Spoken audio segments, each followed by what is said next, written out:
Howdy, thanks for stopping by. We got Easter coming up, so I thought I would make a couple of quick and easy decorations that can go out on the front porch or inside the house. And if you got young kids or grandkids, they'll love them. I'm going to make some wooden Easter bunnies. I'm starting out taxing my limited artistic skills to draw out a silhouette of a plump bunny sitting up. I'm going to make several different ones just to show you, but this one is the only one I'm drawing out. The other smaller ones I found online and just printed them out on a printer to trace out. I was going to draw out this whole thing, but it wasn't quite symmetrical, so I decided to just fold it and cut it out so it'd look right. After I cut it out, I cut a big enough section of 1x12 and traced around it onto the wood.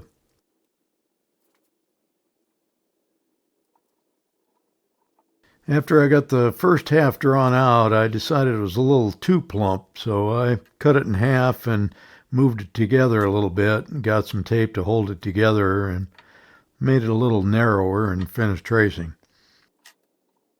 It was just a little too wide for the 1x12 anyway, so that worked out.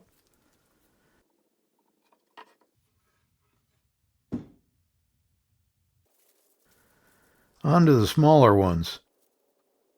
I modified this first one a bit because I wanted him to be holding an Easter egg.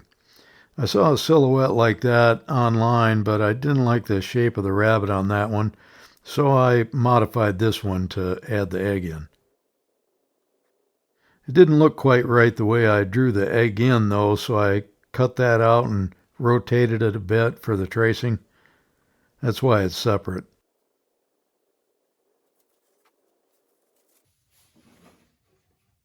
And that's what that one looks like. I trace out two other small ones to go with this one that are similar in size but in different poses. Then move on to cutting them out, and this is a good time to try out my new to me jigsaw. If you saw my last video where I made the lantern, you'll know my trusty old Black & Decker finally bit the dust. This one seems to be doing the job nicely, which stands to reason since it's a lot newer and I'm sure cost a pretty penny more. Which isn't always an indicator of quality, but in this case it is. Just using it for a few minutes, and this one feels much better in the hand, cuts better, has a little blower to get rid of the sawdust in front of the blade, and that's always nice.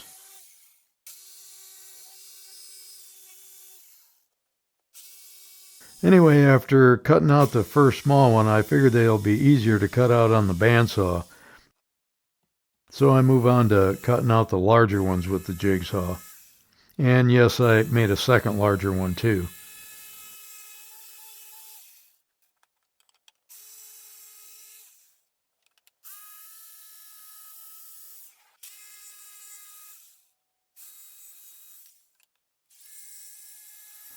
I thought a lop-eared one would be cute.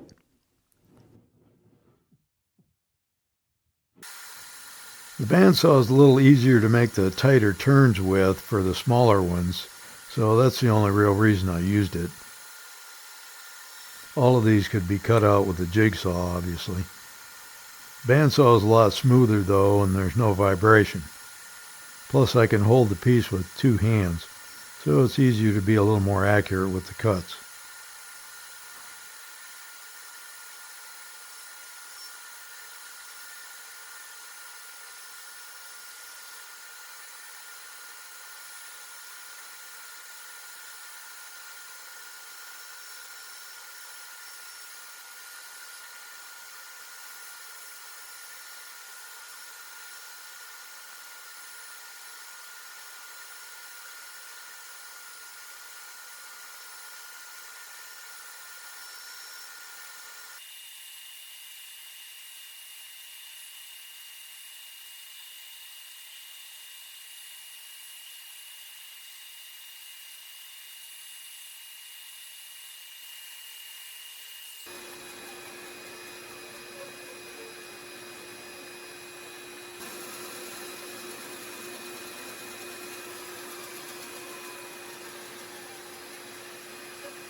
After I get them cut out, I'm just going to drill holes in these 3 smaller ones to give them eyes.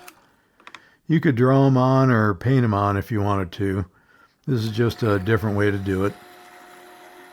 I use a drill press and it's not really needed. These could be drilled out with a hand drill, no problem. After drilling, I take a round rasp and elongate them ever so slightly just so they're not perfectly round.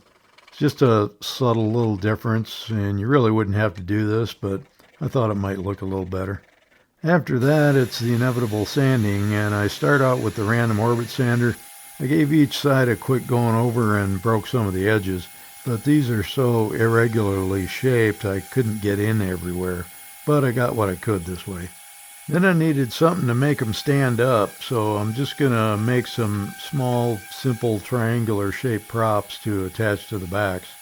So cutting these stands is pretty easy. I just put a side against the miter saw, moved over to 7 degrees to cut this side.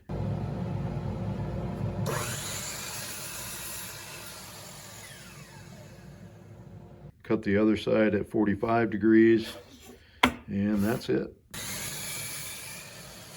And the 7-degree angle was just what I thought would work and be just enough to tip them, enough to be stable, but still look vertical. Then I had to do some hand sanding on everything to clean up what the random orbit sander couldn't get. Now to attach the props or stands to the back, I'm going to glue and brad these on, and I had to shorten a couple of them up because they were too high for the smaller rabbits and stuck up above their backs. Other than that, it was pretty straightforward. Just add some glue, kind of center them up by eye, doesn't have to be perfect, and put them together. If you don't have a brad nailer, you could always use a small screw in from the front and then fill over it if you're going to paint them. Or if you want to stain or keep them natural, you could use pocket hole screws from the back, or even a small cleat to screw to.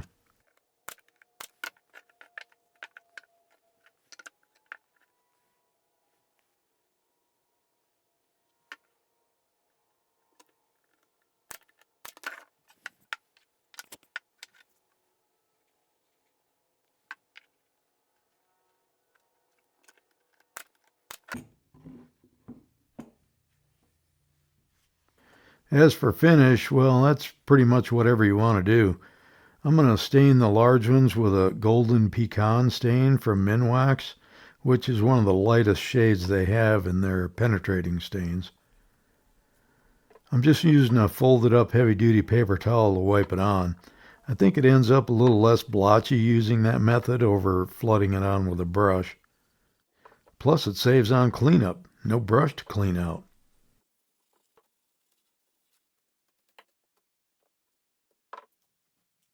As for the 3 small ones, I'm going to just paint them white.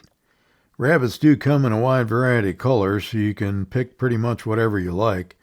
I figure the lighter colors will make them stand out better on a darker background like I have. If your backdrop is light, like if your house siding is white, well, you may want to go with a darker color for your Easter bunnies. So that's some quick and easy to build Easter decorations that the kids will love. And you can add in some embellishments if you like. You could add a basket with Easter eggs and make a pretty nice display, and your neighbors will ask you, "Hey, where'd you get those Easter bunnies? I want some of those." And a woodworking business was born. See you on the next one. Thanks for watching.